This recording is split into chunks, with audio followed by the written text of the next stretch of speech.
Kinder ஜாயில் ஏன் சாக்லேட்டும் டாய்ஸும் separate பண்ணி வச்சுக்கிறாங்கன்னு சொல்லிட்டு தெரியுமா?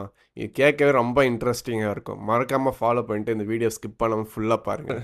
நம்மளுக்கு எல்லாரும் ஃபெரரோ ரோச்சர் தெரியும். ஃபெரரோ தான் கிண்டர் ஜாயோட ஓனர்.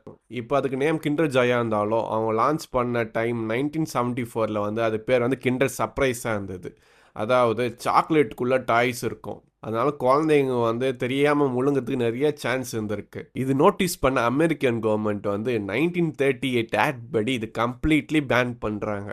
சரி, இந்தியாவில் இல்லை பிரேசிலில் சொல்லிட்டு லான்ச் பண்ணலான்னு பார்த்தா அதுவும் முடியல. ஏன்னா இங்கே இருக்கிற டெம்பரேச்சர் வந்து சாக்லேட் வந்து கம்ப்ளீட்லி மெல்ட் ஆகிடும். அதனால சாப்பிட்றதுக்கே வந்து கஷ்டமாக இருக்குன்னு சொல்லிட்டு அந்த பிளானே வந்து ட்ராப் அவுட் பண்ணுறாங்க. ரொம்ப வருஷமாக ரிசர்ச் பண்ணிட்டு அப்புறமா தான் ஒரு பிளான் கொண்டு வர்றாங்க.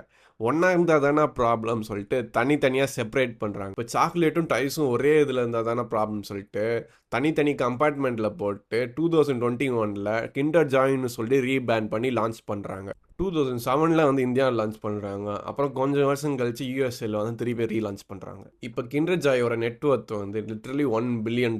நம்மளும் இது மாதிரி வாழ்க்கையில் ஏதாச்சும் ஒரு ப்ராப்ளம் வந்து ஃபேஸ் பண்ணோம். ஆனால் அது கடைசியில் கிவ் அப் பண்ணிட்டு போயிடும்.